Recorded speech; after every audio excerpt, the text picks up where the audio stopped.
Jesus misericordioso, Jesus da divina misericórdia. Mas afinal, que devoção é essa? Você já viu este quadro? Neste vídeo, eu vou explicar brevemente do que se trata esta devoção e, sobretudo, vou compartilhar um testemunho sobre esta devoção e a sua relação com a morte do meu pai.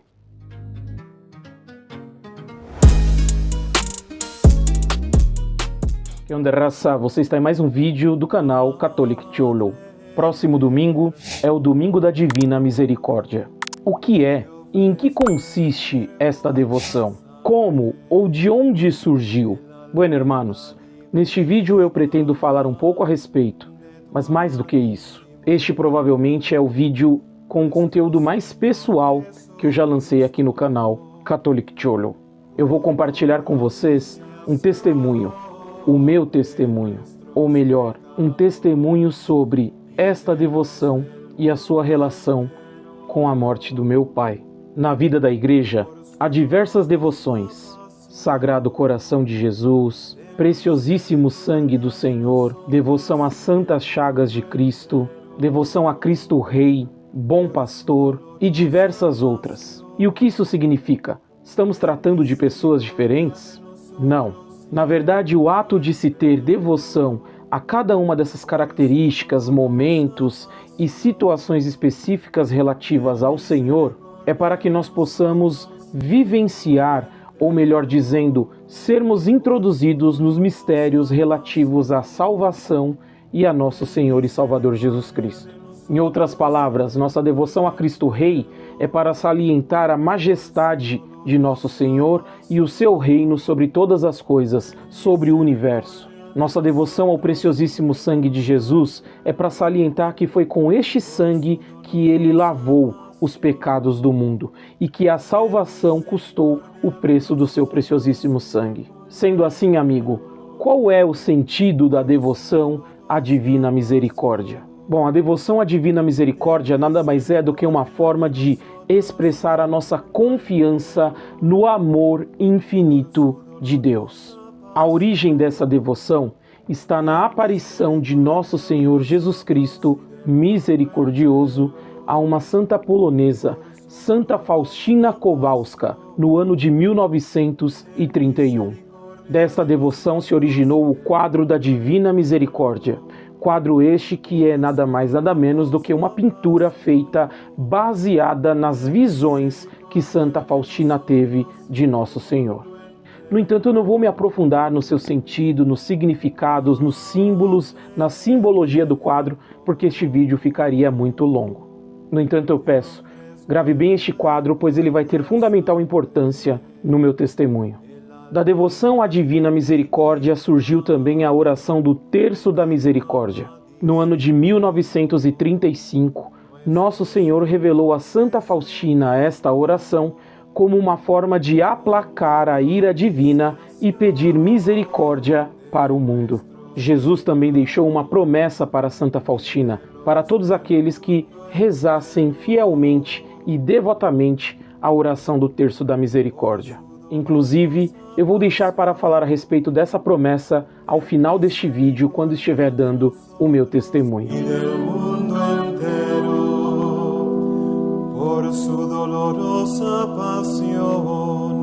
Eu nunca me interessei por essa devoção. Para quem é católico sabe, que nós temos diversas, centenas de devoções e que algumas nós nos identificamos mais, outras menos. Algumas, portanto, nos são mais úteis, mais proveitosas espiritualmente, enquanto outras são para outras pessoas.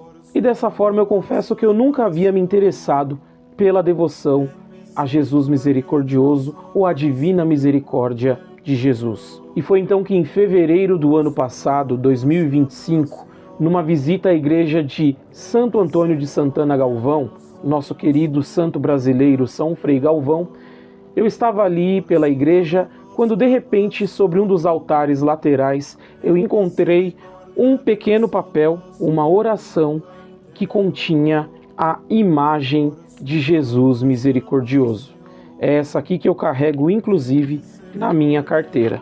Bom, essa pequena imagem contém também o Terço da Divina Misericórdia. E foi por conta disso que eu resolvi pegá-la e trazê-la para casa. De maneira totalmente despretensiosa, isso foi, repito, em fevereiro de 2025.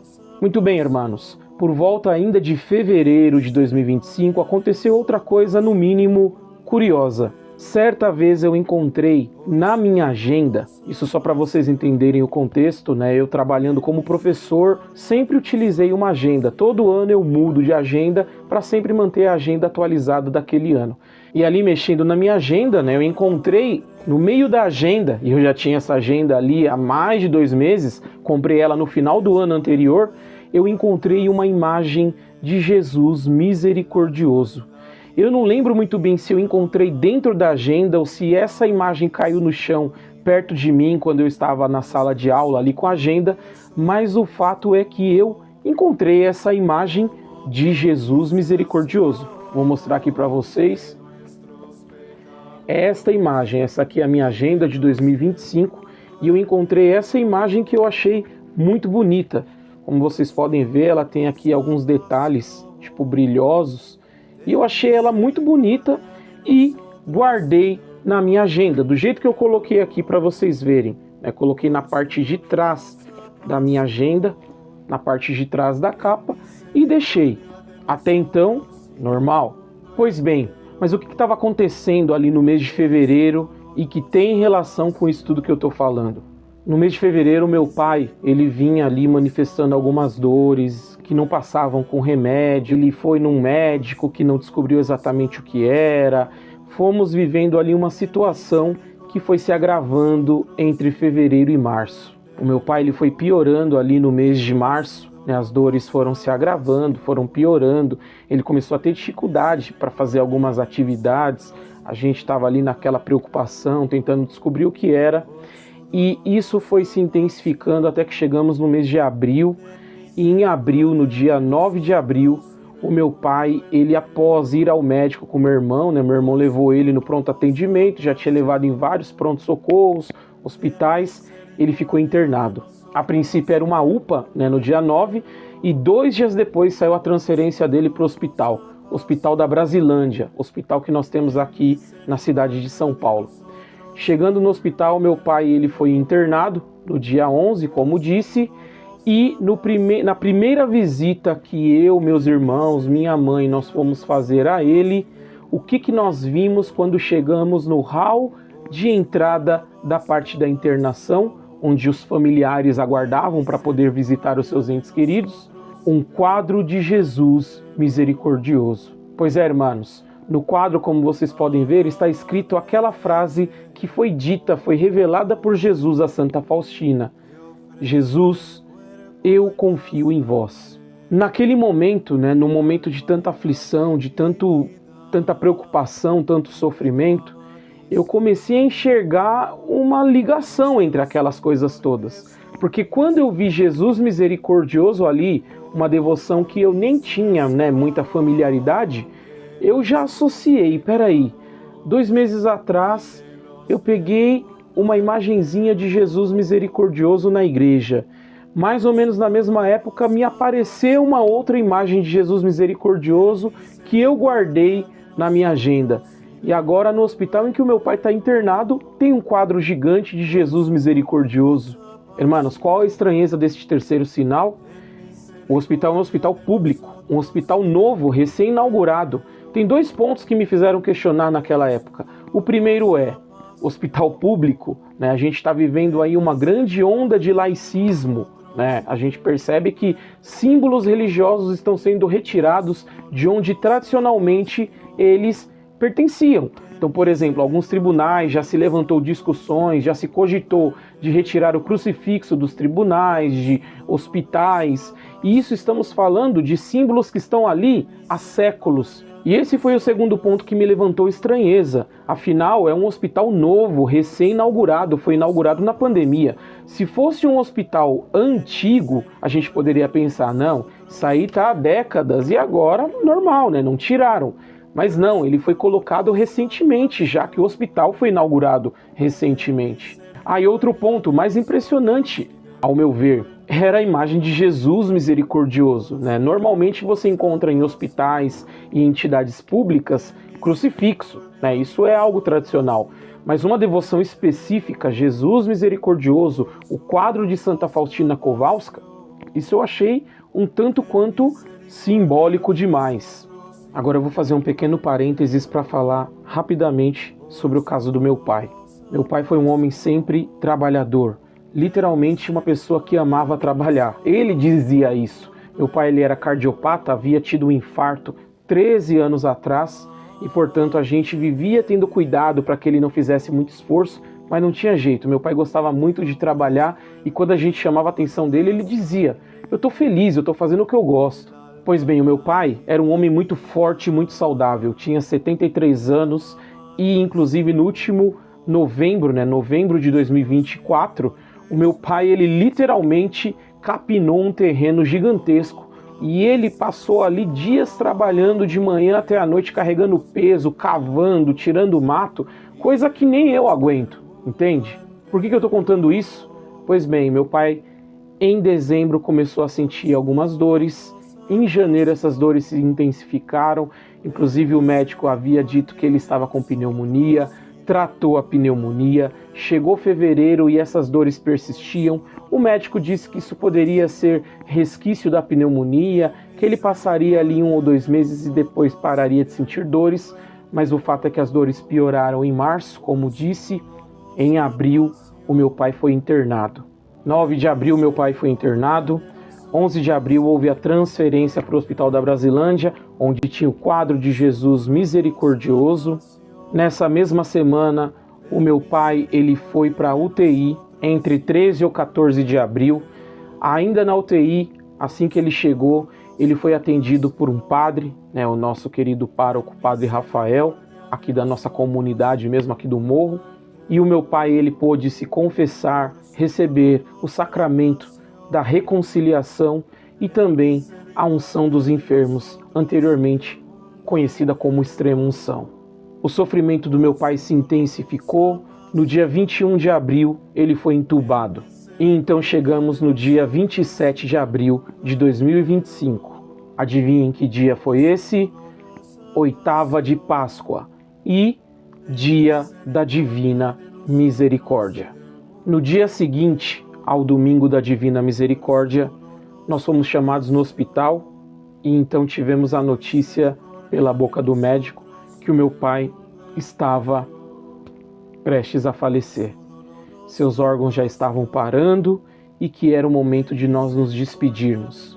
E assim na UTI, eu, meu irmão, meu outro irmão e minha mãe, a esposa e os 3 filhos, pudemos, revezando, né, de 2 em 2, nos despedirmos.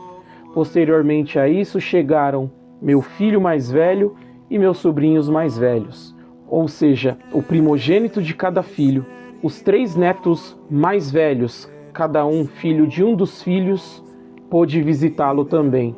E dessa forma, eu fui o primeiro a entrar junto com a minha mãe, depois foram os meus irmãos, depois as minhas cunhadas, e minha esposa. Então as 3 noras também puderam visitá-lo.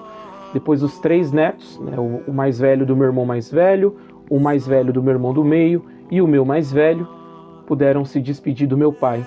E por último, novamente, eu e minha mãe pudemos nos despedir dele. Fizemos diversas orações, conversamos com ele e, na medida em que nós dizíamos o quanto nós amávamos ele, os aparelhos, eles reagiam, subia e descia os batimentos, havia uma certa reação, não física, porque ele estava sedado, mas uma reação na respiração, nos batimentos, enfim. Isso foi no dia 28 de abril de 2025. Então depois nós voltamos para casa e no dia 29 de abril, às 10 horas da manhã, o meu pai, ele faleceu, entregou o seu espírito a Deus. Bom, como que eu quero fechar esse testemunho para que você entenda que o que eu estou falando não é uma coincidência? Meu pai sempre foi um homem de fé. Se na fase jovem para adulta eu abracei a fé cristã católica por meio do estudo, do intelecto, eu posso dizer que eu recebi essa fé quando criança do meu pai. Meu pai era um homem de missa dominical, de missas festivas sempre cumprindo aquilo que a igreja pede e sempre por amor a Deus. Meu pai era um homem de confissão em dia, sempre em estado de graça, e quando caía como qualquer pecador, estava sempre reconciliando-se com Deus. Meu pai era um homem de terço diário, há anos, há décadas talvez, não sei dizer, mas todos os dias o meu pai rezava o terço. E irmãos, nos últimos anos o meu pai era um homem que todos os dias rezava o terço da Divina Misericórdia. Pois bem, lembram da promessa que eu mencionei, que Jesus fez a Santa Faustina? E qual promessa foi essa? Todos aqueles que recitassem o terço da Divina Misericórdia com devoção receberiam grandes graças, principalmente na hora da morte, onde Jesus prometeu que não os encontraria como um rígido juiz, mas sim como o Salvador misericordioso que é. Talvez alguns estejam perguntando, e do que seu pai morreu? Bom, o meu pai foi diagnosticado, e nós só ficamos sabendo quando ele faleceu, como alguém que estava com câncer terminal, um câncer que já havia atingido estômago, pulmões e chegado inclusive aos ossos. O que para mim é algo estranho, irmãos, porque o meu pai, 4 meses antes, como disse, estava ali limpando um terreno. Meu pai era um homem muito forte, e normalmente nós sabemos que quem falece desse tipo de doença normalmente tem um sofrimento muito prolongado e luta contra isso muito tempo antes. E para conclusão, no enterro do meu pai, foi um momento muito emocionante, de muita fé. Nós tivemos exéquias muito bonitas, também celebradas pelo nosso pároco. Nós tivemos muita fé, muita emoção e também alguns acontecimentos muito bonitos. Por exemplo, nós tivemos vários parentes que não se viam há anos, alguns inclusive que não se falavam mais. E uma das coisas que mais magoavam o meu pai era esse distanciamento e essas intrigas entre parentes. E aí eu pergunto para vocês, como explicar estes sinais? A imagem que eu peguei na igreja 2 meses antes, a imagem que apareceu para mim do nada mais ou menos 2 meses antes também. O quadro de Jesus misericordioso no hospital onde o meu pai ficou internado, o quadro num hospital público recém-inaugurado. A oportunidade que nós tivemos de nos despedir dele, de dizer o quanto nós o amávamos, de fazer as últimas orações com ele. Ele próprio tendo a oportunidade de se confessar, receber a unção dos enfermos, ainda consciente, pouco antes de ser entubado. O juntar dos familiares, inclusive daqueles que não se falavam e voltaram a se falar no enterro do meu pai. E a morte dele na semana do Domingo da Divina Misericórdia. Tudo isso é coincidência? Não para mim, irmãos. Para mim, isso é providência. Meu pai era devoto da Divina Misericórdia e a Divina Misericórdia o alcançou como havia prometido. Eu creio firmemente que Jesus misericordioso teve misericórdia do meu pai. Na primeira vez que eu me deparei com o quadro da Divina Misericórdia no hospital e eu li Jesus, eu confio em vós, eu pedi a Jesus misericordioso que tivesse misericórdia do meu pai. Talvez na minha cabeça e na cabeça de muitas pessoas, sobretudo daqueles mais materialistas, a misericórdia se revelaria como? Curando a doença dele. Mas não, a misericórdia divina ela é muito maior. E nós que somos cristãos sabemos que essa vida aqui é passageira. A nossa vida real está lá em cima. A nossa vida real é eterna junto de Deus. Portanto, não há como ver todos esses sinais e não acreditar que foi a misericórdia que atuou na vida do meu pai até o fim de sua vida terrestre, assim como Jesus havia prometido. Por isso, este é o meu testemunho e eu compartilho com vocês, finalizando este vídeo, dizendo aquilo que é a revelação da Divina Misericórdia e que deve valer para mim e para todos vocês. Jesus, eu confio em vós. Ten misericordia de nosotros y del mundo entero.